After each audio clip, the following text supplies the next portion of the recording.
Epic Games has made it fairly clear that they aren't accepting of cheaters. With a history of vicious lawsuits and allegations against the likes of both minors and adults, it doesn't seem like Epic cares to be flexible on the matter. But for those of you who still want to get an upper hand in Fortnite without having to worry about getting busted by the developers, there's still a few ways to hack the game in a totally legal manner. So today we are counting down our list of the top 10 ways to hack Fortnite.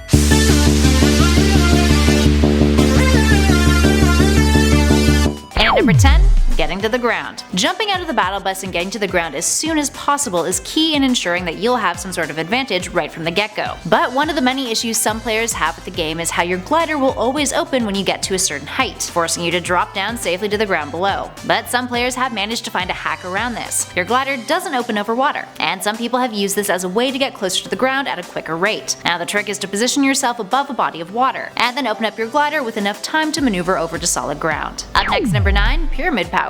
Want to get across Loot Lake faster? Well, cross it diagonally. Thanks to a tip posted by Fickle Platypus on Reddit, there's an easy way to cross the lake without completely depleting your resources. Use the power of the pyramid structures.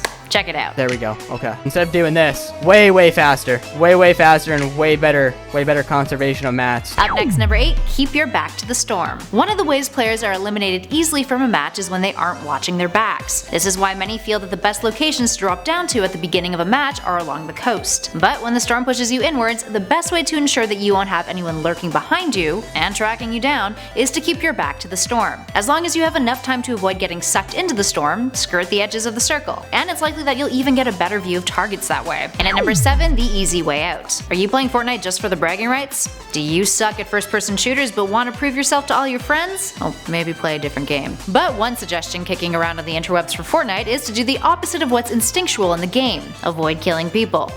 Yeah, really. So the idea behind this one is that if you engage as little as possible, you'll be much closer to getting a victory royale, or at least placing in a top spot by the end of the match, all by going out of your way to not shoot at anyone and remain hidden. It's a bit of a coward's way out, but it'll let you survive long enough to pick off players. For example, if you get bush camping and notice 2 players going at it intensely, get your mind out of the gutter, one of them will inevitably eliminate the other. Then that winner will probably heal up.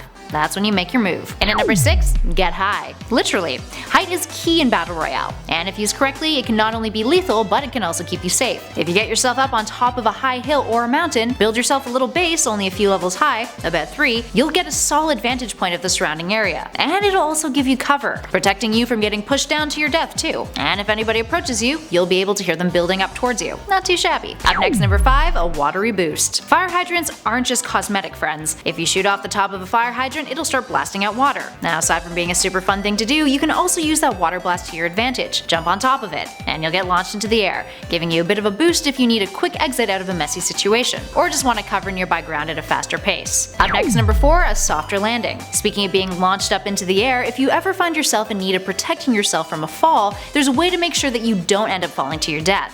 Since gliders will only activate when jumping from the launch pad after you've initially glided down from the battle bus, a way to ensure that you can still drop from high heights and make it to the ground alright is to build your way down. In other words, start building floor panels beneath you when you're close to the ground. As long as you have enough materials, this will protect your fall with something that looks a lot like a quickly put together staircase. And at number 3, loot up. Anyone who has ever played Fortnite knows that one of the best advantages that you can score early on in the game is getting lucky with loot. And in order to do that, you need to make sure that you grab loot as quickly as possible, if not immediately after you land. You also don't want to be left out in the open with minimal ways of defending yourself, otherwise it'll be game over sooner than you'd like. While updates since September 2017 have changed the location of loot somewhat since Battle Royale first hit the scene, for the most part, it hasn't varied in a massive way. Now, according to one study done by author and gamer Ford James, who collected stats from 1,000 games, the top 5 places to get lucky with loot are Mystery Mansion, which is just south of Lonely Lodge, Rapid Racetrack, Hostile Headquarters, which is northeast of Snobby Shores, Haunted Hills, and Lonely Lodge, in that order. Out of the 38 games that James landed at Mystery Mansion, he finished in the top 3 in solos or duos 22 times, with 15 of those times being wins, thanks to the loot that he picked up there. And at number 2,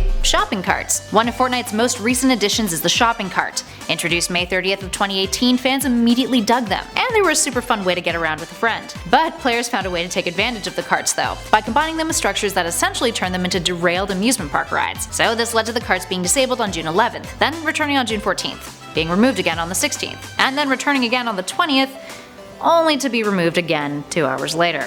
Yeah, what the hell. The official Fortnite Twitter tweeted out that the shopping carts were being disabled, and that they would update players when the issue was resolved. Turns out players were using them to go beneath the map in one of the OG Fortnite glitches, the one where you can go under the ground and hide from your enemies, making you practically invisible and capable of taking out foes undetected, for the most part. While you can still die from the storm when you're doing that little trick, you're pretty much impervious to any other damage. From now on, the shopping carts have been removed from the game, but if they ever do make a comeback, this one's worth giving a go. And finally, in our number 1 spot, we have the head glitch. This glitch was spotted by streamer Dr. Lupo, who noted that if you built a pyramid and edit 2 of the corners, this would lead to a glitch where you could shoot over the ramp of your structure, but not be seen by other players, preventing you from receiving damage when you poked up to shoot others. While Dr. Lupo has alerted the developers, noting that this glitch, I quote, does need to get exposed because it needs to get fixed. It hasn't been resolved yet. Although many suspect that due to Epic Games' quick responsiveness in the past, the glitch will likely be gone from the patch that came out on June 26, 2018. So maybe perhaps give it a go and see if it's still there. Alright, there we have it, friends. Which of these hacks have you tried out? Which ones are you going to give a go now that you know more about them? And of course, if you have a hack that you love to use, give us a shout about it in those comments below. As always, if you dug this video, please spread the love by hitting those like and subscribe buttons. And be sure to check out other Fortnite and gaming videos featured in the playlist currently on your screen. In the meantime, thanks for watching, everybody. I'll catch you in the next video.